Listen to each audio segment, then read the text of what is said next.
All right. Thank you all for being here with us today. We have some watching us live, some watching us via Zoom. If you have any questions along the way, please feel free to use the bottom area, the chat area, and ask your question there. You can also unmute as we get to the end of the presentation, ask Zach whatever questions you have.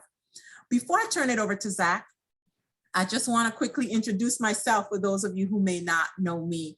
I'm Lornette Peters, the director of the Small Business Development Center located at Austin P, and we are here to help you in 3 major ways. We listen, we educate, and we connect you to resources. Today, you're getting educated by our friend, Zach. So thank you so much for being here with us. And now, Zach, I'd like to turn it over to you. All right. Well, thanks again, Lorna. I'm so excited to be partnering with Austin P and you and the Small Business Development Center. That's been a really great relationship, and I'm sure most of you on the call already have been utilizing those resources, and you already know how incredible the program this is for small businesses. So I would encourage you to take full advantage of the TSBDC and all that Lorna does. She's really helping some businesses get rolling and sustain themselves. It's a great program. So I'm going to go ahead and get my slideshow started here and make sure that everybody can see here. We're going to go ahead and get rolling. Can everybody see the slideshow? Can I get a thumbs up if you see it? Thumbs up if you see it. Okay, good deal. Well, we're going to go ahead and get rolling, and we're going to go fast today. Last time I went a little bit over, so I'm going to try to get a lot of content in a short period of time. But we're talking about SEO, which is search engine optimization, and your website checklist to make sure that it is in conjunction with SEO today. That's what we're going to dive into. Just real quick, a little bit about me. I'm a father of 5. I've been married to my wife for almost 17 years, and we've got children all the way from sophomore in high school down to first grader. And so that's all my kiddos. That's my reason for doing what I do right there. I have owned the district creative for about 14 years now. And I've had the pleasure of working with lots of small to medium sized businesses. And then I've also had the pleasure of starting a couple of businesses in my career. So I'm very passionate about seeing small businesses thrive. And I think they're the lifeblood of the American economy. So let's get rolling. Let's dive right in with what is SEO and why is it important? Well, in a nutshell, we could say this: SEO is important because you need to be able to be found. So how do you, for your company's site, optimize for search engines? How do you wind up in eyesight at the top of mind for everybody? How do you increase your site's organic search visibility so that it's easy for your content to be found? So not only you want to be found on the internet, but you want what's on your site to be visible and found easily. How do you know how much time you need to spend on SEO? There's a lot of debate here, especially now with the SEO discussion. Now that Facebook ads are a thing, Instagram ads are a thing, now that TikTok's going, SEO is not quite as touted as it used to be, but it's still crucially important.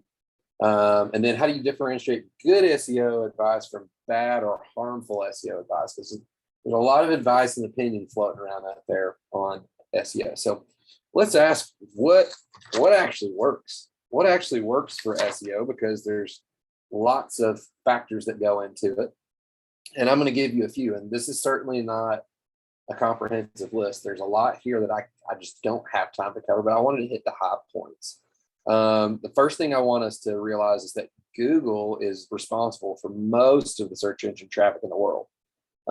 There's some fluctuations between numbers, but it's likely that Google is the dominant player in the search results for your business or your industry.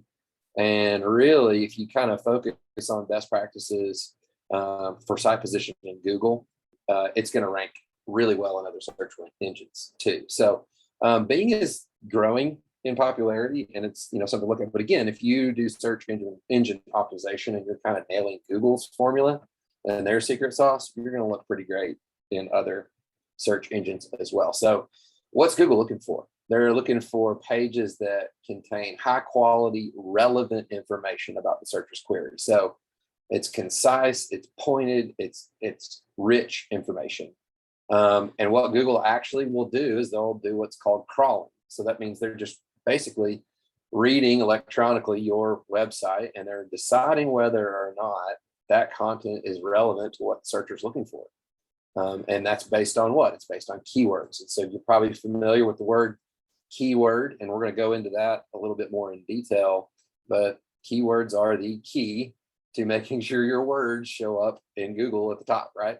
So to determine, Google determines the quality by varying factors. There's a bunch of things they factor into this, but mainly it's still the number and quality of other websites that link to your page and your site as a whole. So that's what they're looking for. There's some other ranking elements too that Google uses in their algorithm to determine where your site's going to land, where it's going to show up. And one of those things is how people engage with your site. So this is you've probably heard of the time on page number. How long do people spend once they get to your website?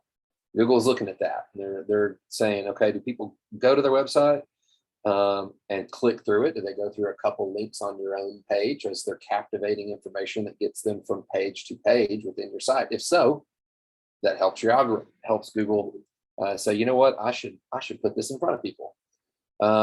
Big one right here is your site's loading speed and mobile friendliness.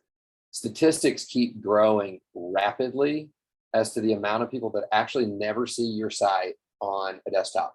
So it is crucial that your site looks good, not only on a desktop, but also on mobile, and really primarily mobile. A lot of the data we're seeing now, it's getting to a point where it's overwhelming who's viewing your site on mobile. So that's a couple things are important there. You need to get you a really great web developer.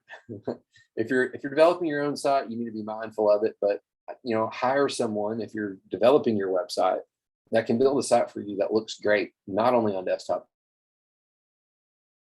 but also on mobile, because it's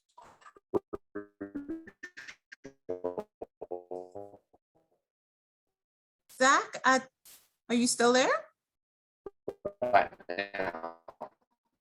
But and thin content. Hello? Can everybody Hi, hear me? Zach. Yeah. You there? Yeah, we lost you there for a minute. Well, Okay, good. Okay. If you don't mind, I will say bye to our live Facebook friends real quick. Okay. Thank you for Okay. joining us. If you are on Facebook Live, we would love to stay connected with you. So please feel free to become a member of our Small Business Development Center here at Austin PM. We would love to send you the live recording of this. Thank you for joining us for a few minutes, and we'll continue with those who are signed in via Zoom.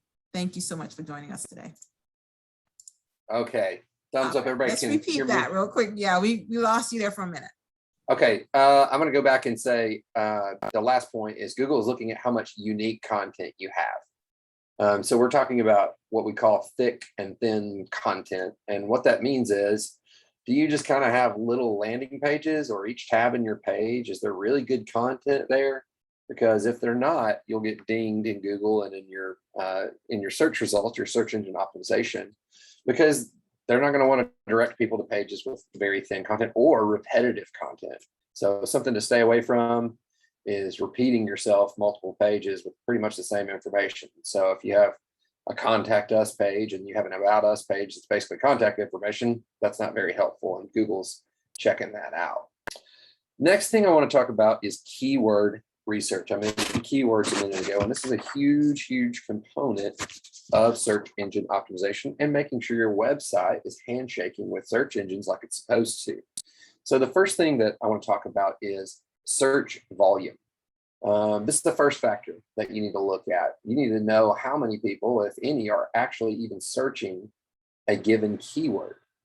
And in a moment, I'm going to show you a neat tool that can help you figure that out. So you need to know what keywords people are searching for. And then you also need to know, not only are they searching for that word, but is that word relevant to what your website talks about? And that seems like a pretty straightforward thing to assume, but you don't want to lead people down rabbit trails on your website. The next thing I want to bring up is competition. So everybody wants to be at the very top of the list when it comes to SEO. And on Google, as you probably know, you kind of pay to play, right? And so you need to know what you're up against. If you want to run Google ads, if you want to boost your SEO, who are you against and what sort of competition are you dealing with out there in the market? Now, here's a neat keyword tool that can use. Now there's an abundance of keywords, tools that you can use out there. And these are, this tool right here is called SEM Rush. But you can just Google free keyword tool and you'll find some great ones out there. And it's literally showing you keywords and the amount of volume that they get, what their URLs look like, what the traffic looks like. And that's a pretty neat tool.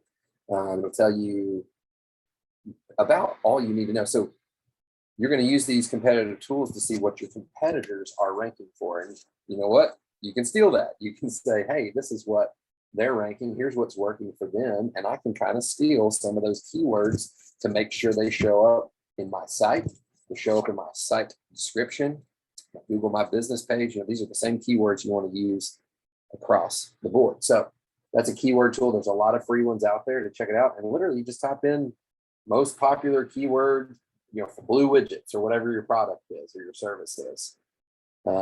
Next thing I want to talk about on-page optimization. This is where a lot of small businesses stop and they don't really utilize search engine optimization, because if this piece doesn't fit, it doesn't really matter what you're doing on the rest of your SEO strategy. You need to make sure that your website aligns, that the pages on your website align with your SEO strategy. So once you've got your keyword list, the next step is implementing those keywords into your site's content. And there's a bunch of different ways that you can do that. You can do it blatantly, or you can do it in a hidden kind of back end kind of a way, you know, kind of in the back room office of your website, so to speak, on pages that aren't necessarily published for your viewers to see, but they're out there with URLs that Google could see. So let's talk about some of those ways. The first way is title tags. So Google is working to better understand the actual meaning of a page and de-emphasizing aggressive or manipulative use of keywords. So in other words, they're trying to make sure that you don't just create a page and just keyword a bunch of lists of keywords or bullet points, kind of a cheap version of it. But they're wanting to see, again, what is that keyword used in context? Is it relevant? And the single most important or impactful place you can put your keyword is your page's title tag. So the page's title tag, that is not the primary headline for your page. So the headline that you see on your page is what's called an H1 or H2 HTML element. Now, no, y'all don't care about that. That's more than we care to get into as a small business owner. But the title tag is that thing that you see at the very top of your web browser. And that is programmed in when you build your site. But it's what you see, you know, up on a Google tab where you see the page logo usually, and then right beside it, you'll see the page title tag. And so it's not necessarily the first headline of your page. Those are two different things. But the title text is going to be what most people see in search results for your page. So that same thing you see on the tab in Google Chrome or whatever browser that you use is the title tag. And so it is the headline in like an organic search. And so you want to really make sure that that is a captivating line. That's something that's going to draw somebody to your site. Right there is what I'm talking about. That's the title tag. It's not on the page itself. It's the actual title and your company logo is there on the left. And those are things that you need to program in when you build your site. So it's the title tag. The next thing is called a meta description. Now, the title tag, like I said, is probably the most valuable or impactful place that you can put your keyword. So when you go get your list of keywords, figure out which ones are the biggest and make sure that puppy is in your title tag. The next place that you can pop some great keywords is the meta description. And so this is something that's in your site's code. It's one of those hidden things.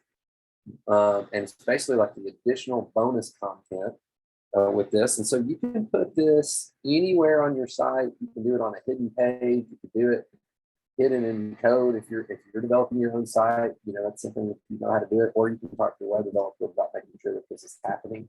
One thing I will tell you is lots of small business owners try to develop their own sites. They don't touch this part because it's just, honestly, it's over our heads as small business owners. It's not our area of expertise. I would strongly encourage you, building your own site, dig into meta descriptions a little bit more than we have time for today.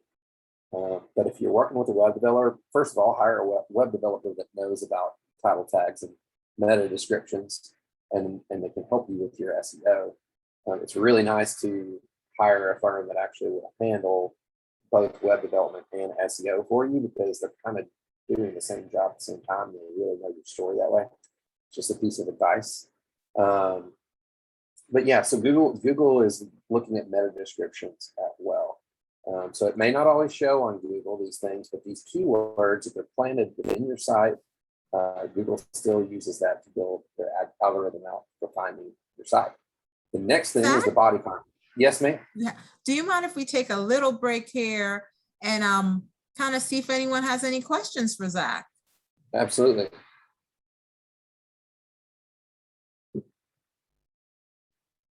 No questions. So I'm going to ask a question on behalf of Zach. Tiffany, I can see on the screen, it's Tiffany Rose. What kind of business do you have? Hi, Tiffany, and why are you interested in learning more about this? Okay, so hi everybody, I'm Tiffany. Hey, Tiffany. Hi. Right now, I actually am in journey coaching, which is a really pretty way to dress it up that I do psychic readings. Okay. And everybody seems to be in that hype. I've been doing this since around 2000. Where I lack is in social media platforms, the education of making my business grow. Gotcha. Yeah. Gotcha. And SEO is a huge way to do that. Yeah. And, I think there's an overflood of everybody. And this is my own personal opinion, is that right now there's a big hype. Everybody wants to do this. Everybody reads a book and all of a sudden they can do it. So I've used a lot of word of mouth throughout my career, and I've grown organically for the most part. I just want to be able to have people to see me and to have reviews so people can say, okay, this is what she's about. This is what she's like, and go from there. Mm-hmm. Right. It's a hard sell. I mean, it's hard. I get it. And this is the Bible Belt. I get it. Thank you so much, Tiffany, for sharing. We'll be picking on the rest of your others as we continue the presentation, but I'll turn it back over to you, Zach. Awesome. Well, Tiffany, I'm so glad that you're on. You mentioned something really neat that I think is important, is lots of small businesses are driven on word of mouth. They are. And the best thing that anyone can do for you oftentimes is that personal referral, and it drives business to you and probably repeat customers in most cases, right? So Absolutely. I want everybody to think about SEO as word of mouth to the people that you don't necessarily ever have a chance to see. And the cool thing about SEO is you don't have to pay for SEO. It's a free service for the most part. Now, can you? Of course, you pay for SEO. That's how people wind up at the top, is they're doing SEO and SEM, which is search engine marketing. But you don't have to pay for your SEO. These are the tricks we're learning today are free. These are things that you can do for free on your website to make sure that you show up. And so think about this. I'm so glad you mentioned word of mouth, because this is basically word of mouth for the masses, right? It's word of mouth to the people that you might not normally get in front of. So this is an area, body content is another way to make sure SEO is working for you free. But this is the one that most people do know about. So people typically have an understanding that, okay, I can include certain keywords in the pages, in the verbiage, in my website, and it'll help my SEO ranking. So we all know that. This is one of those obvious out front places that you can put all those keywords. So let's talk about thick and unique content. I mentioned earlier, Google does not like thin content. They don't like pages with 2 sentences on them, and that's it. And so they want to make sure you do not want to write a novel on your pages, because people are going to check out, right? but you do need to have a paragraph or two that have a couple hundred words is a good rule of thumb. But it needs to be unique content. Don't copy and paste stuff from page to page on your site and play that game. But make sure in your content you're planning those keywords, those weighty words that you search for, that people are looking for, and then make sure that it's unique content. Another thing is engagement in your body content. Google is looking at weighing engagement and the UE, or the user experience. Sometimes you'll see UX, user experience. And so basically you can just make sure that you're kind of answering questions before people ask about your page or about your business. The next thing is shareability. So there's going to be parts of your site that are really shareable and parts of your site that are not as robust per se. But you don't want to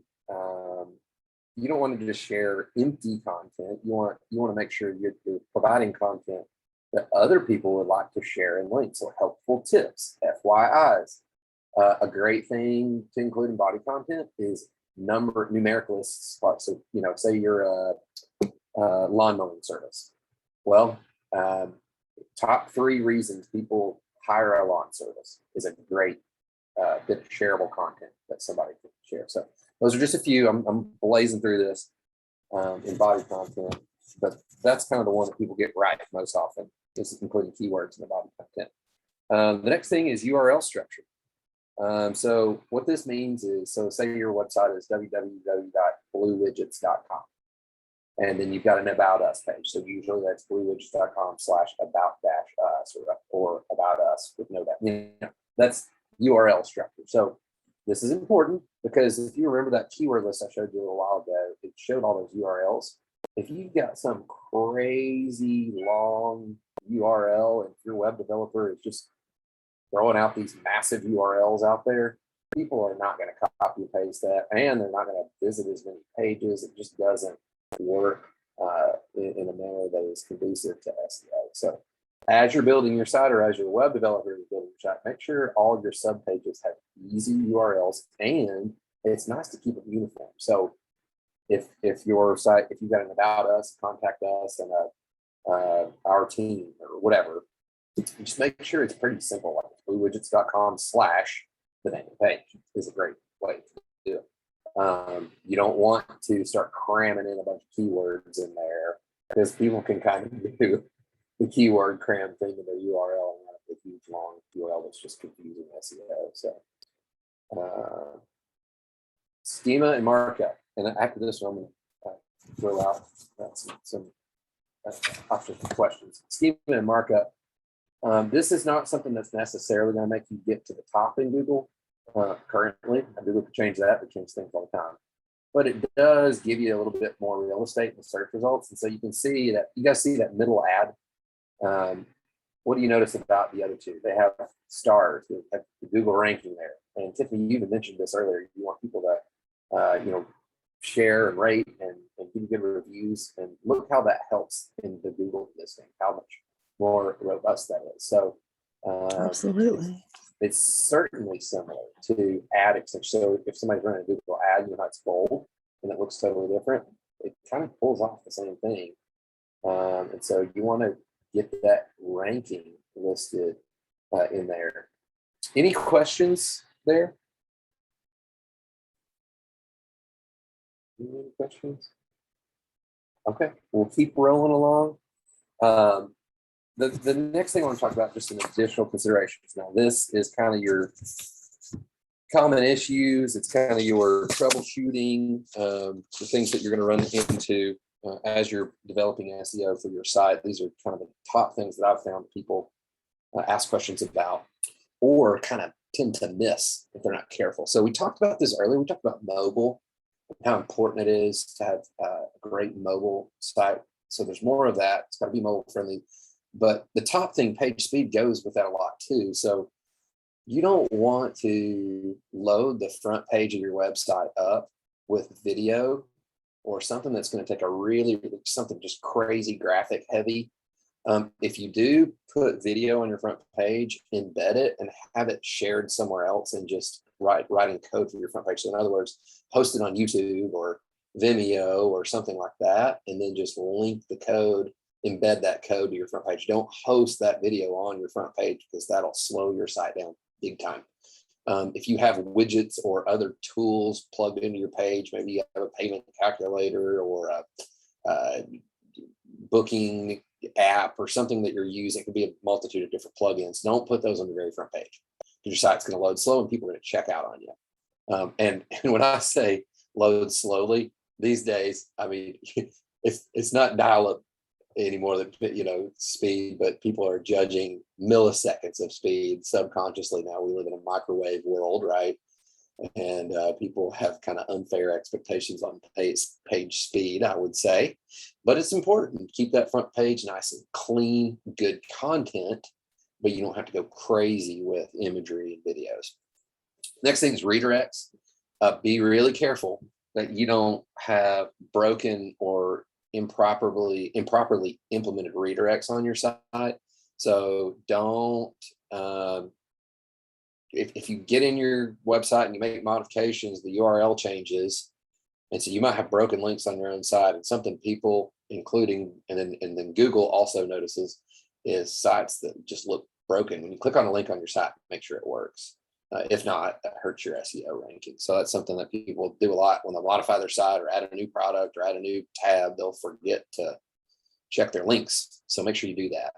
Or if you have links that go to another website outside of your site, number one, I'd make it open in a new tab. But secondly, just make sure that those links haven't changed, because that really hurts your site. Makes an empty site, basically, is what Google thinks. So other thing is duplicate content. I see this all the time. And what will happen in this case, I'll tell you what happens for me as I'm developing sites for people and working on their SEO. Oftentimes it's my clients who are responsible for writing the copy that goes on their pages. I'll help and jump in and give my opinion on it, but a lot of times they wind up writing the actual copy.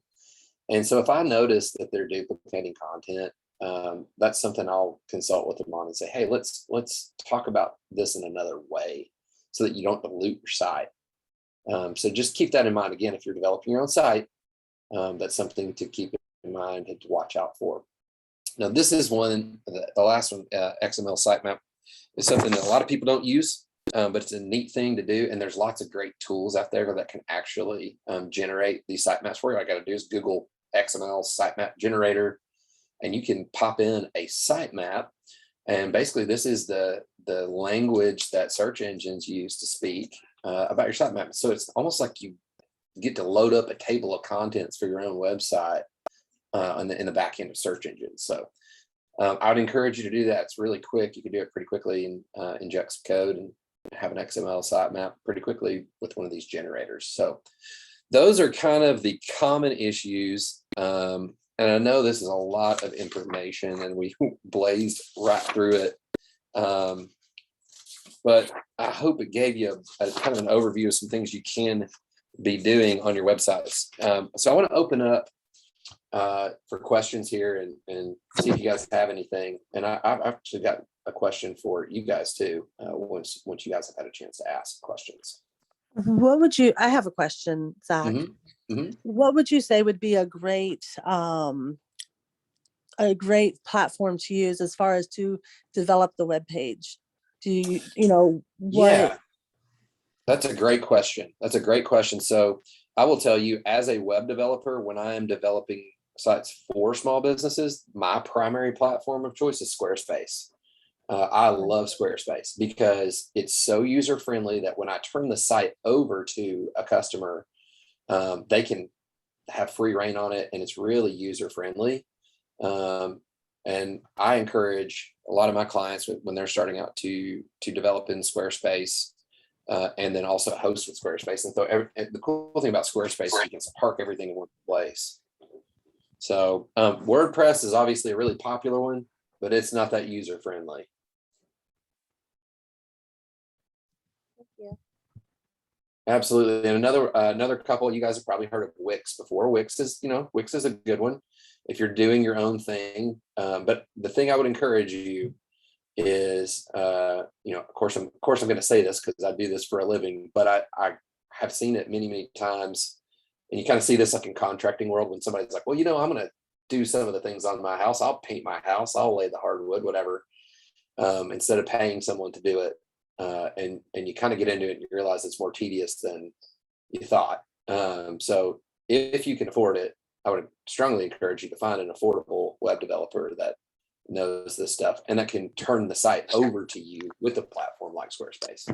And one other question, Zach, on average, if we, and whoever were to hire somebody, what kind of prices are we going to be looking at as a general rule price? Okay. That's a great question too, because lots of people are like, how many thousands of dollars am I going to get charged for the site? So typically nowadays, what I'm seeing is, and I'm on the lower end of the spectrum, but there are some different factors too. Like, do you need e-commerce in your site? Do you need any kind of code injection, custom code, all that stuff? If you're building a really simple site, basically a landing page and that kind of thing, I mean, you're usually looking at about $1,000 to $1,500 for those, somewhere around in there. If it's a really simple page, that includes your SEO being written into it. If the site's more complex and you need a full storefront and you're selling lots and lots of products and that kind of thing, you're probably looking more in the $2,000, $2,500 range. Now, there are plenty of web development companies out there doing it for $5,000 and $10,000 still, but that's outrageous. Don't pay that. I mean, there's just no need to do all that, because you need to be able to use your site. And what happens in those scenarios, if somebody's charging you that much, oftentimes they're writing a site that's too complicated to get turned over to you. And I personally believe that every small business should have all the rights to their website. So, and it should be set up in a form that they can control. So don't get taken for advantage of. Don't get taken advantage of by somebody charging thousands of dollars for a simple site. Great. What about Joy and Sandra, and the last name is Thomas, and Taylor Whitson? Are you all already in business? You're planning to build a website? Why was this webinar of interest to you? Feel free to unmute, any of you. Well, I'll just say I was already in business, and I was actually, I was part of a partnership, and my job was actually to do a lot of the on our webpage. And so several of the things that he's talked about today, I had already done, but I am now in the process. We decided to split, and I'm in the process now of setting up my own. And now I'm looking at, now that I know more, I'm looking at doing a better job when I first set it up, because I realized it's a lot harder to go back and make changes. I mean, we were ranking pretty high within what people were searching for, but it's a whole lot harder to go back in and make changes after you first set it up than it is to set it up correctly on the front end. Just like checking links or going in and putting in some of the keywords and rewriting all of the copy and embedding different types of keywords and tags into the middle of it. It's just so much easier when you're first writing it to do it correctly. And it doesn't mean that it doesn't need maintenance. It does, but it's a whole lot less to maintain it once you've set it up correctly. Absolutely. Anyone else would like to chime in? Sandra?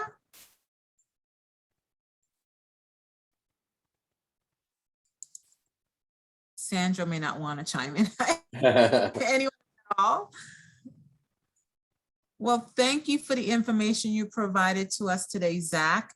Absolutely. See on the screen, there is his contact information, and we'll also send this out via email. I must tell you, from the feedback I'm receiving from many of my clients, they enjoy working with Zach. Again, he's not only affordable, he does a great job, but he's a small business owner also. So he understands the needs of small businesses. So if you're interested in working with him, there's his information, and we'll also send it out by email. Thank you so much for spending some time with us today. Thank you, Zach, for always sharing your expertise and your knowledge with us and always being so kind to help the small businesses. Thank you, everyone, for joining us today. If you need anything else, feel free to reach out to us. We're here for you in 2021, like I like to say, and beyond. So have a great day. Thank you again. Thank you, Lorna. Bye, everyone. Everybody take care. Bye.